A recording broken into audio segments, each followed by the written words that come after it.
Bonjour et bienvenue sur AgriDigital TV. Nous sommes dans votre émission au quart de tour et aujourd'hui j'ai le plaisir d'avoir comme invité le professeur Thiem Sonou. Il est enseignant-chercheur à l'Université de Lomé, parrain de deux grandes organisations, l'ONIT et l'APDNC. Nous revenons tout juste après cette courte pause. Fiston, ça a déjà commencé? Voilà! Penalty! Oh! Fiston, tu attends ce cri? Voisin, désolé pour le dérangement, mais il y a eu des laissages dans tout le quartier.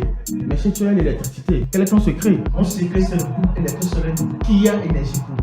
Fini vos soucis de délestage avec le groupe électrosolaire de Kia Energy Group, entreprise spécialisée dans l'énergie solaire, les énergies renouvelables et l'efficacité énergétique. Vous avez l'électricité à tout moment et en tout lieu, même au village. Garantie pouvant aller jusqu'à 20 ans. Kia Energy Group est situé à Lomé, quartier Agonive Angokui sur la route de Mission Tové derrière le CCL. Téléphone plus 228 70 45 34 81 99 99 93 80.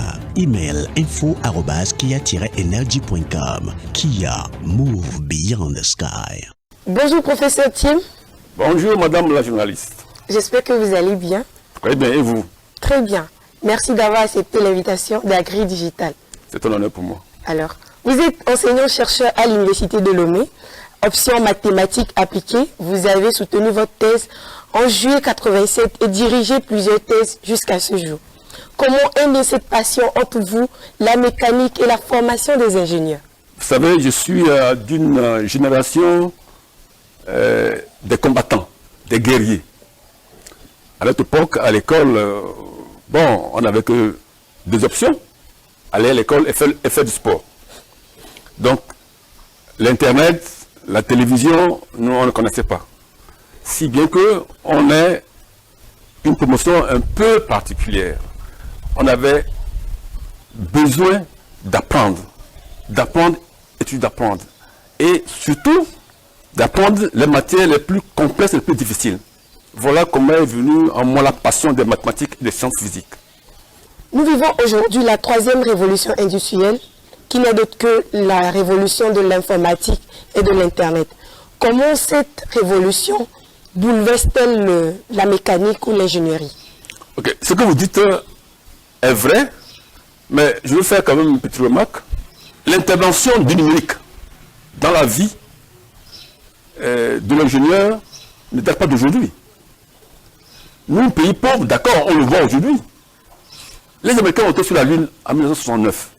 À l'époque, c'est la numérisation qui les a permis d'aller dans la Lune. Et je vois ce foisonnement d'idées éthiques. Non, ça existe partout déjà depuis longtemps. C'est un outil qui améliore nos conditions, qui améliore la productivité et qui améliore l'utilisation, ainsi de suite. Alors, comme on dit révolution, ce mot, j'aime pas trop, mais d'accord, c'est un outil qui est venu pour améliorer ce qu'on faisait déjà avant. Je prends dans une école d'ingénieur, les plans se faisaient sur des tables à dessin. D'accord? Pour fabriquer un avion il y a 50 ans, il fallait peut-être, quand on prend la décision jusqu'à la fabrication, il faut au moins 5 ans. Aujourd'hui, même pas, c'est même pas un an. Parce que tout est numérisé. Oui. Voilà ce que je veux dire. C'est cette révolution, si on peut appeler révolution, je dirais seulement que c'est plus une amélioration, un gain de productivité, un gain de recherche de plus. Pas autre chose. Alors, vous êtes le parrain de deux grandes organisations d'ingénierie au Togo, l'ONIT et l'ENSI. Pourquoi ce fort engagement?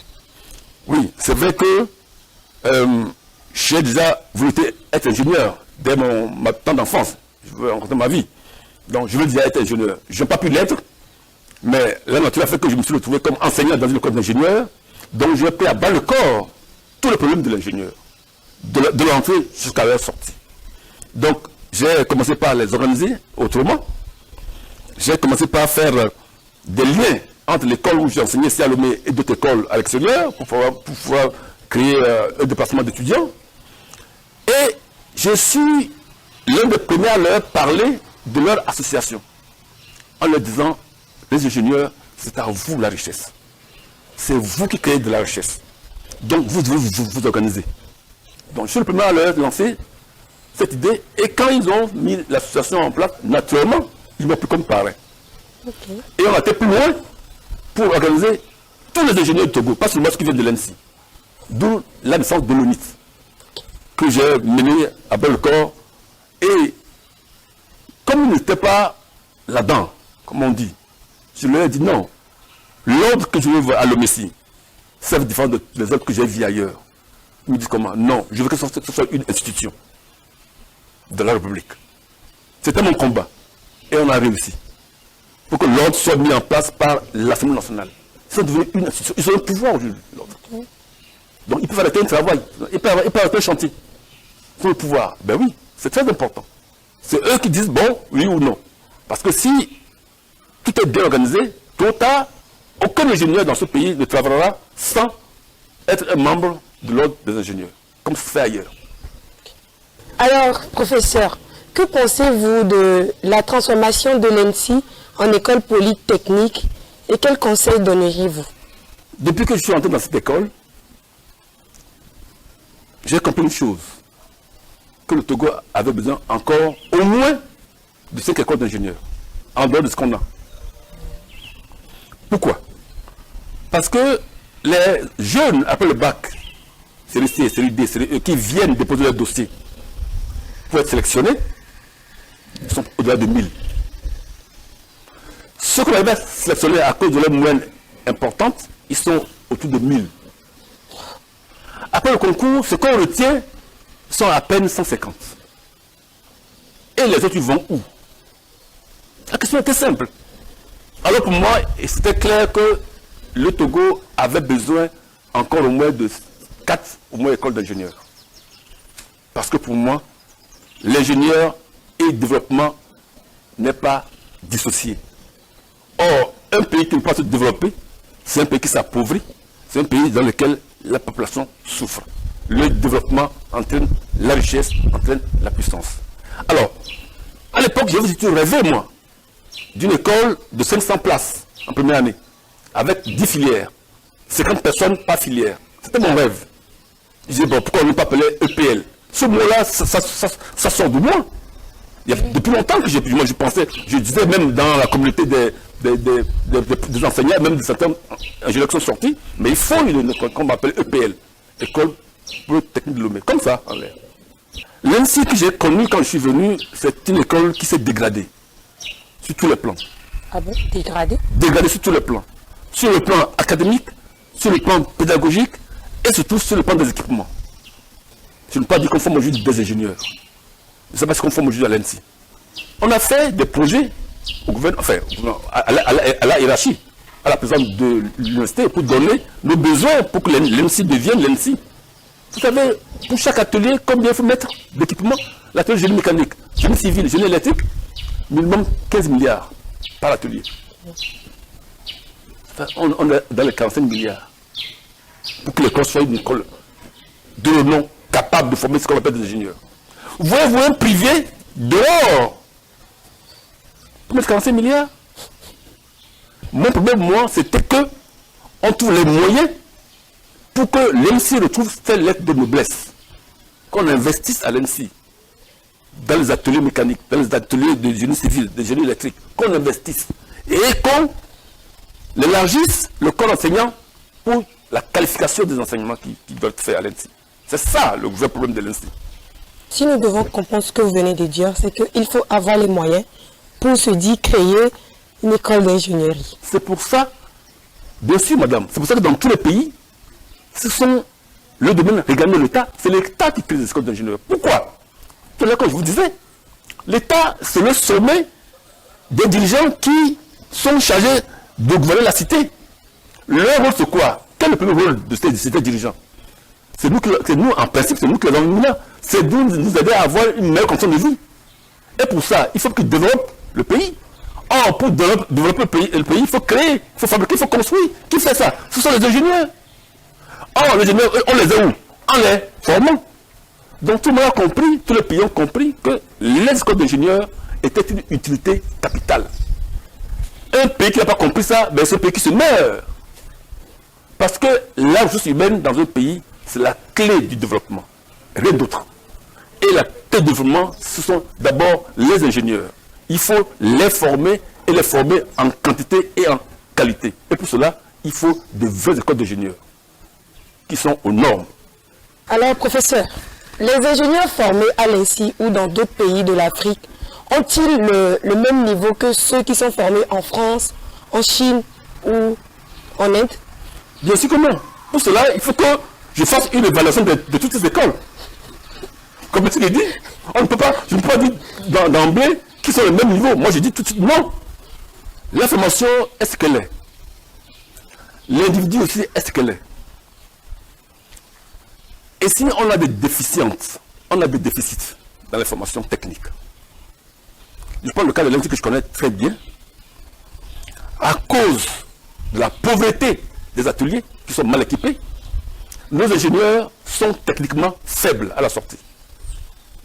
Moi, je suis un professeur de cours fondamentaux.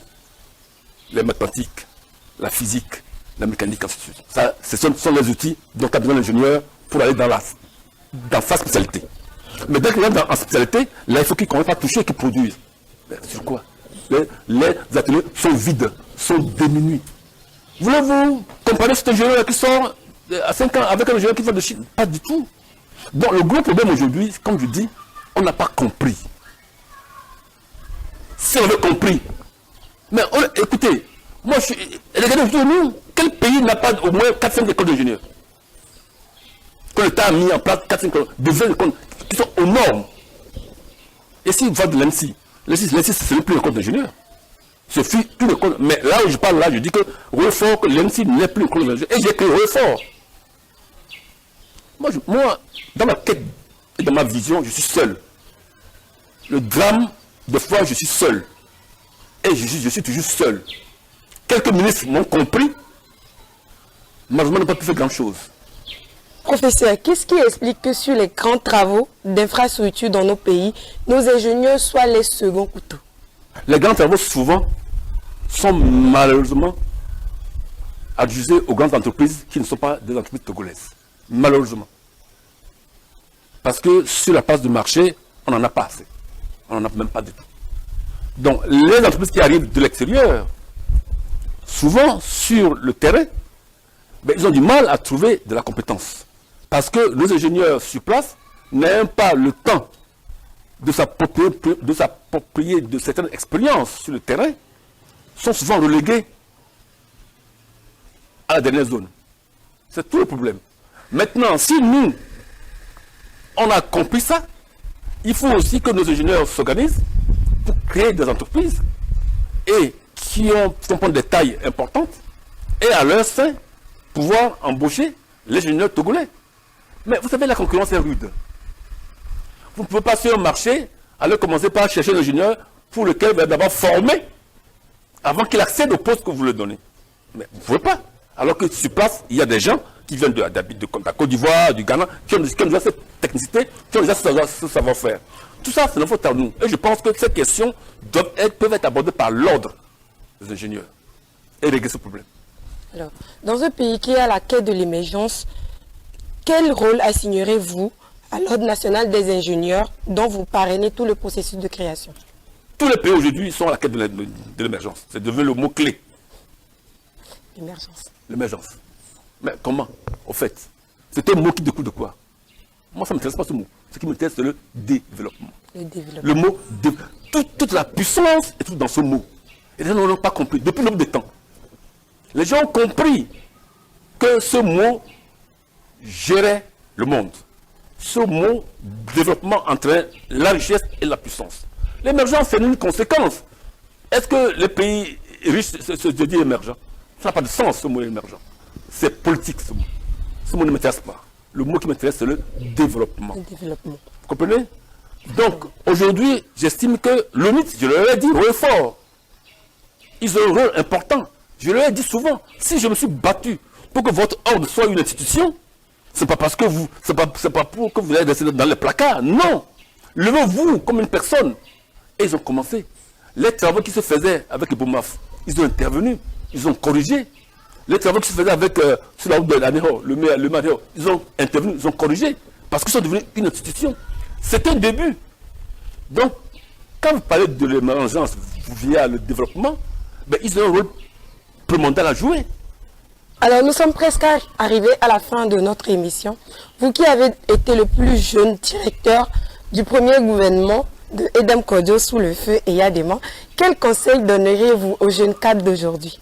J'estime que j'ai eu de la chance d'avoir croisé la route de cet homme d'État exceptionnel, rare, qu'on ne trouve plus de nos jours, qui est M. Edem Kodio. Vous savez, j'étais très jeune. Notre contact s'est fait naturellement et on s'est apprécié mutuellement. Je pense que le conseil que donner aux jeunes, il ne faut pas se précipiter pour chercher ce genre d'événement. Il faut que ça se présente naturellement. Il faut se précipiter pour se former. Il faut se précipiter pour penser qu'il y a à toi, ma formation. D'accord? Bien me former et accéder à un emploi pour servir. Maintenant, toutes ces occasions de nomination, de ça, il faut que ça arrive naturellement. Mais du moment où vous mettez là-dedans avec votre esprit, donc vous êtes dans la politique. Or, la politique, c'est un domaine très complexe. Restez dans votre coin, dans vos compétences. Si un homme d'État a besoin de vous et ça doit être compétent, ben, il viendra vous chercher. Et là, un, on vous respecte mieux. Deux, il vous considère et il vous forme. Mais si vous l'agressez, vous forcez pour être à cette place-là, ben, ça ne va pas. Ça pose des problèmes. Et c'est ce qu'on voit. Alors si j'ai un conseil de nos jeunes, ne forcez pas ce genre de situation. Forcez à vous former, à bien vous former pour accéder à un emploi digne, pour vivre votre vie. Maintenant, si l'occasion se permet et on vous appelle, bon, l'un dans l'autre, ça peut aller. D'accord? Merci beaucoup, professeur. Je vous remercie, c'est moi qui vous remercie. Bien, chers téléspectateurs, nous sommes arrivés à la fin de notre émission. Je suis sûre que vous avez aimé le partage du professeur sur l'ingénierie, quand il faut se dire être ingénieur. Nous vous donnons rendez-vous très prochainement pour un nouvel invité.